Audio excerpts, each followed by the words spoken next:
고린도전서 16장 1절에서 4절까지 교독으로 읽겠습니다. 제가 먼저 1절 읽습니다.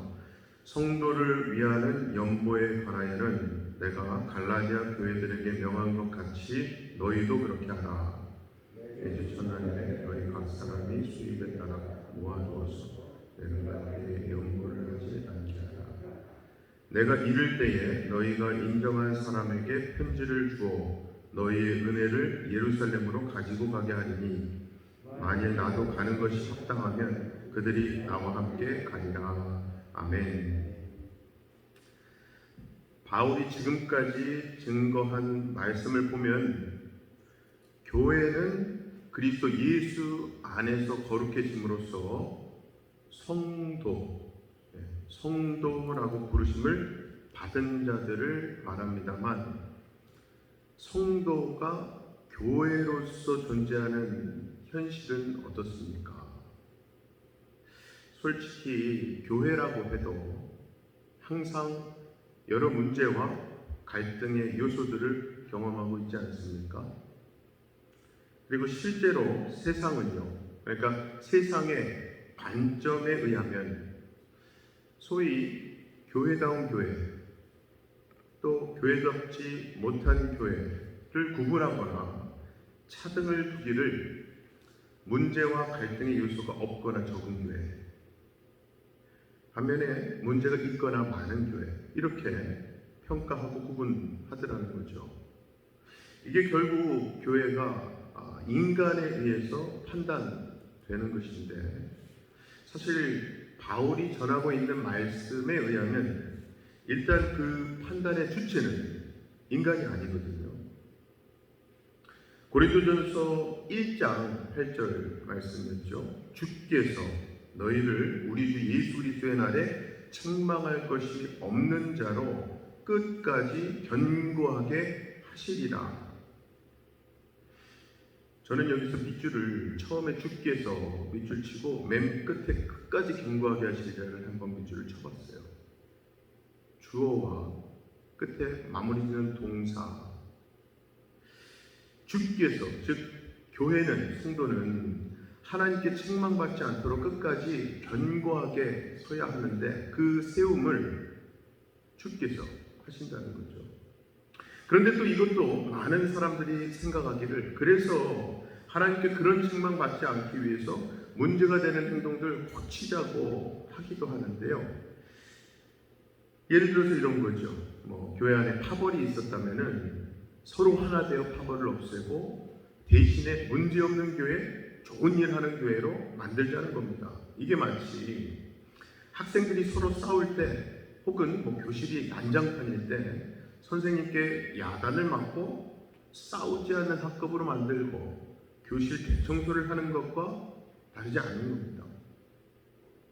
물론 이것이 교회를 교회되게 하고 또 교회에 있어야 할 중요한 믿음의 요소였다면 바울은 그러한 교회됨을 위한 노력에 대해서 말씀했을 거예요. 그 노력 기울였을 겁니다. 그래서 바울의 서신서 내용도 만약에 그랬다면 당연히 그러한 행동하지 말라고, 대신 이렇게 하라는 식으로 교회를 고치기 위한 책망과 권면으로 그의 서신서가 가득 찼었겠죠. 하지만 우리가 이번 고린도전서 15장까지 살펴본 이 서신의 내용에는 바울의 그러한 의도를 찾아볼 수가 없거든요. 사실 바울은요, 고린도 교회 성도들에게 하나님께 책망받지 않도록 신앙생활 열심히 잘하라고 말한 것이 아니라 주께서, 즉 교회의 머리 되시는 주님이 문제 있는 고린도 교회를 책망할 것이 없는 자로 끝까지 견고하게 하신다는 거예요. 주체가 다르잖아요. 즉 너희가 열심히 잘해라가 아니라, 성도 여러분, 그거는 주님이 하실 일입니다.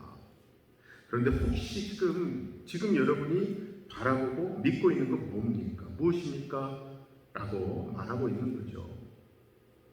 그래서 결국 오늘 말씀에서 이 책망할 것이 없는 자라고 하는 것은 주님이 행하시고 주님이 이루실 문제이기 때문에 주님 믿으면 된다. 주님 더욱더 의지하고 거기에 힘을 쏟으라가 되는 거죠.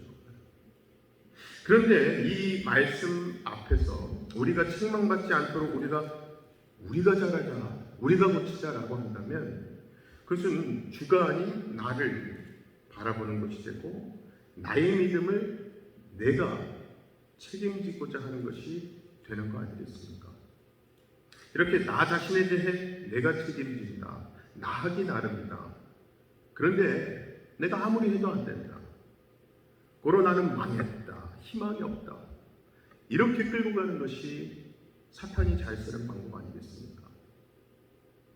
여러분, 성경이 우리에게 말씀하시는 것은요, 우리에게 예수 그리스도의 날에 책망할 것이 없다면 그것은 내가 책망받을 일을 하지 않았기 때문이 아니라 하나님께서 우리를 부르셔서 예수 그리스도의 은혜 안에, 십자가 은혜 안에 끝까지 견고히 붙들려 있게 하셨기 때문이라는 거예요.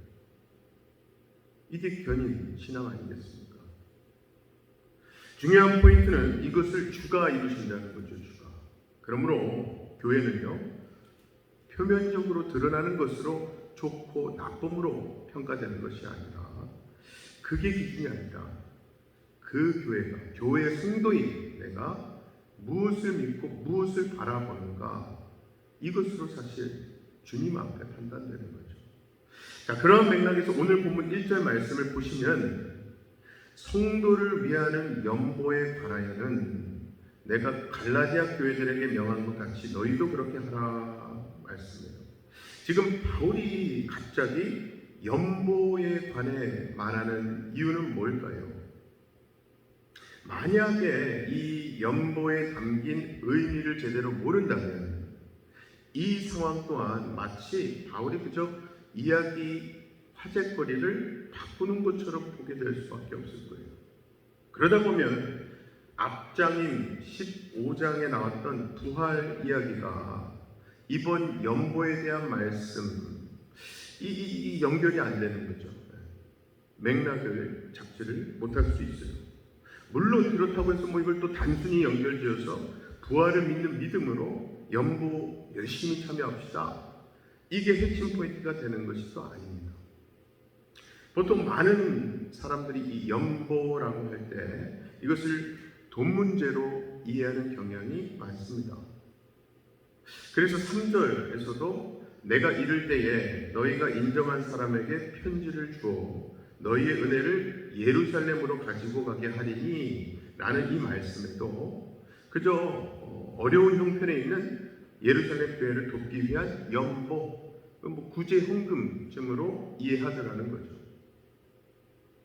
그런데요, 정작 바울은 지금 예루살렘 교회가 어려운 형편에 있는데 그들을 돕기에 돈이 필요합니다. 그러니까 연보 좀 하십시오 라는 취지의 말을 하는 것이 아니거든요. 3절 끝에도 보시면 너희의 은혜를 예루살렘으로 가지고 가게 하리니 라고 해서 바울이 지금 예루살렘으로 가지고 가게 하겠다고 하는 것은요, 연보, 즉 돈이 아니라 은혜로 말하고 있어요. 오늘 본문 첫 구절 1절에서도 바울은 연보에 대해서 갈라디아 교회에 명한 것 같이 너희도 그렇게 하라고 했는데요, 성경에 보면 바울이 갈라디아 교회 교인들에게 예루살렘 교회를 위한 연보를 하라고 한 기록은요, 찾아볼 수가 없습니다. 하지만 갈라디아서 2장 10절에 보면 이런 말씀이 있어요. 다만 우리에게 가난한 자들을 기억하도록 부탁하였으니 이것은 나도 본래부터 힘써 행하여 왔노라. 바울이 이렇게 말한 것을 생각해 보면요, 바울은 연보를 가난한 자를 기억하는 것, 생각하는 것으로 말하고 있는 거구나. 바로 그 기억함, 생각함을 성도를 위한, 이번 말씀에서 성도를 위한 연보로 말하고 있는 거죠. 바로 이것은 오늘 본문 2절 말씀으로도 우리가 알 수 있습니다. 2절에 매주 첫날에 너희 각 사람이 수입에 따라 모아두어서 내가 갈 때에 연보를 하지 않게 하라.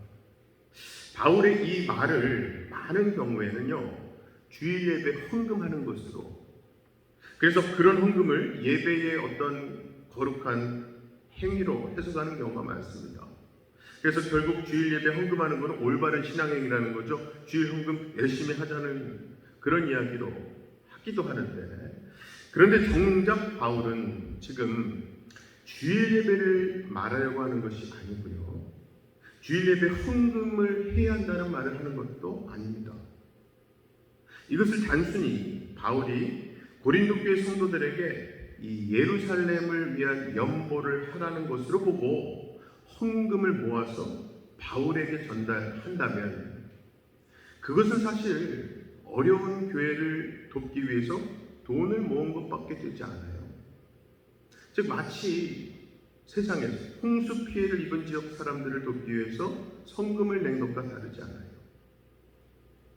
사실 이 매주 첫날에 모아두라는 2절 말씀은요, 사도가 없다 하더라도 가난한 자를 기억하라, 바울을 포함해서 어떤 그것을 하자거나 이끌자거나 하는 사람, 그런 사람 없다 해도 성도로서, 교회로서 가난한 자를 기억하라 라는 것으로 이해할 수 있죠.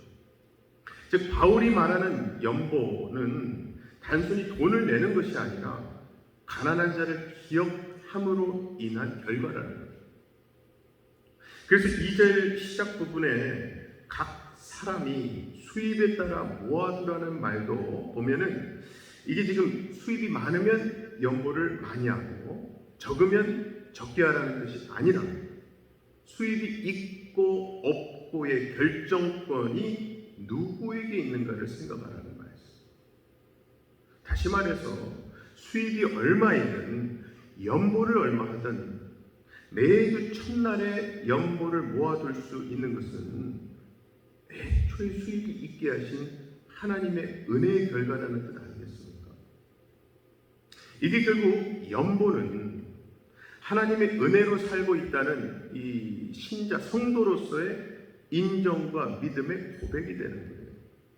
그래서 연보는 은혜를 아는 자의 은혜로 말미암은 행위가 되는 것이지, 연보 자체가 믿음의 행위다 라고 하는 게 아닌 거죠.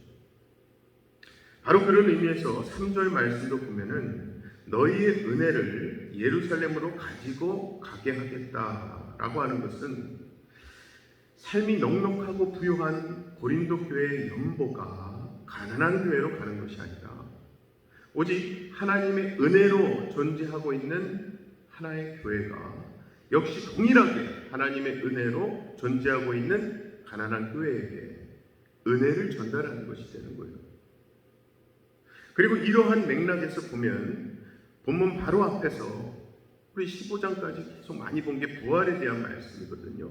그렇게 부활에 대해서 길게 말했던 바울이 이번에 이렇게 연보에 대한 이야기를 하는 것은 결국 예수 그리스도의 부활에 속한 신자로서 현재의 삶을 어떤 관점에서 바라보고 살아가야 할 것인가를 연보라는 행위의 이 진짜 깊은 의미를 전달함으로써 십자가 은혜를 기억하고 힘들고 가난한 자들을 생각하는 정말 진심 어린 마음, 살아있는 믿음을 지금 바울은 이야기하고 있는 거죠. 그래서 바울도 연보를 자기가 가져가겠다고 하지 않고요, 교회가 인정한 사람에게 가지고 가게 하라고 합니다. 왜냐하면 말씀드린 대로 연보는 돈이 아니라 은혜고요, 돈을 전달하는 것이 아니라 은혜를 전달하는 것이기 때문에 그렇겠죠. 그러한 은혜의 전달, 은혜의 나눔을 받는 예루살렘 교회 또한, 은혜의 수혜자 되는 그 교회 또한 고린도 교회에서 온 성도가 가지고 온 돈이 아닌 은혜를 전달받음으로써 교회는 결국 그리스도 안에서 통일한 은혜 안에 있음이 증거되는 거죠. 그래서요, 우리 사랑하는 성도 여러분, 은혜라는 현실을 아는 것이 진짜 믿음입니다. 그러한 참된 현실을 잊어버리고 내가 자꾸 나를 책임지려고 하는 것은 그 은혜를 주신 하나님 뜻이 아니죠. 마지막으로 고린도전서 1장 8절 말씀을 읽고 말씀을 맺으려고 하는데요. 그 말씀 보면 주께서 너희를 우리 주 예수 그리스도의 날에 책망할 것이 없는 자로 끝까지 견고하게 하시리라.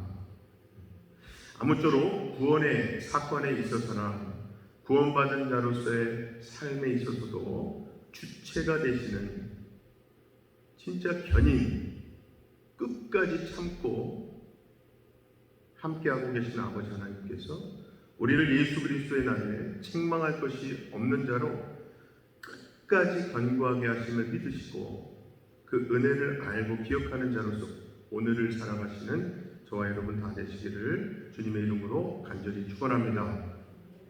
시간 두 가지 기도 제목 놓고 기도하실 때에 저는 오늘 말씀 제목을 은혜를 알고 기억하는 삶이라고 지었는데요. 그러한 삶을 놓고 오늘 말씀에서는 이 가난하고 힘든 이웃을 기억하는 삶, 그래서 그들을 위해 연보하는 삶으로 말씀한 거예요. 이 시간 우리 기도하실 때에 우리 또한 하나님의 은혜를 알고 기억하게 해주셔서 오늘의 삶 가운데도 그 은혜를 여러 가지 모양으로 향기로 우리 삶 주변에 끼치고 풍기는 삶 되게 해달라고 기도하십시다. 두 번째는 우리가 매년 섬기고 있는 이동농민 사역이나 네팔 단기 선교 등등 구제와 선교 사역들이 다시 활발해지고 있습니다. 하나님께서 그러한 구제와 선교를 통해 역사하셔서 곳곳에서 귀한 생명의 열매를 맺게 해달라고 기도하십시다. 함께 기도하겠습니다. 사랑의 아버지 하나님 감사합니다. 오늘도 우리가 아침 이 새벽부터 나와서 말씀 붙들고 기도하는 데에는 하나님 오직 은혜 덕분에 성도 거룩함을 예수 그리스도인에 덧입은 하나님 자녀이자 백성으로서 그것을 다시금 기억하고 말씀으로 인해 리마인드 받기 원하는 하나님 은혜 덕분에 우리가 이 자리에 있는 줄로 믿습니다. 오늘도 그 은혜 잊지 않고 붙드는 삶 되게 하시고 오늘도 크게 보면 고린도 교회가 예루살렘 교회를 구제하고 돕는 모습이었지만 우리 삶 가운데도 은혜로 살고 있는 내가 은혜가 절실하게 필요하고 은혜가 리마인드 되어야 하는 다른 성도나 또 그 은혜를 처음으로 경험해야 하는 불신자들에게 그 은혜 끼치고 전할 수 있는 우리의 삶 되게 하여 주시옵소서. 특별히 우리 교회로서 계속 섬기고 있던 이 이동농민 사역이나 또 네팔 단기 선교 사역, 이러한 구제와 선교 사역들이 다시 활발해지고 다시 대면화되고 있는 이때에 하나님 우리로서 안전하게 준비하게 하시되 모든 것이 은혜 입은 자로서 그 은혜 끼치기 위해 전하기 위해 준비하는 통로의 역할, 그 자기의 정체성을 우리가 항상 기억하고 준비하며 감사함으로 각 봉사위원회, 선교위원회의 사역 준비 과정이 되게 하여 주시옵소서. 그리하여 시작부터 끝까지 다 하나님의 은혜였습니다라는 고백이 하나님께는 가장 큰 기쁨이 되는, 또 우리로서는 하나님께 가장 큰 영광 돌릴 수 있는 기회가 되게 하여 주시옵소서. 믿고 감사드리며 예수님 이름으로 기도하옵나이다. 아멘. 하늘에 계신 우리 아버지여, 이름이 거룩히 여김을 받으시오며 나라의 임하옵시며 뜻이 하늘에서 이룬 것 같이 땅에서도 이루어지이다. 오늘날 우리에게 일용할 양식을 주옵시고 우리가 우리에게 죄 지은 자를 사하여 것 같이 우리의 죄를 사하여 주옵시고 우리를 시험에 들게 하지 마옵시고 다만 악에서 구하옵소서. 나라와 권세와 영광이 아버지께 영원히 있사옵나이다. 아멘.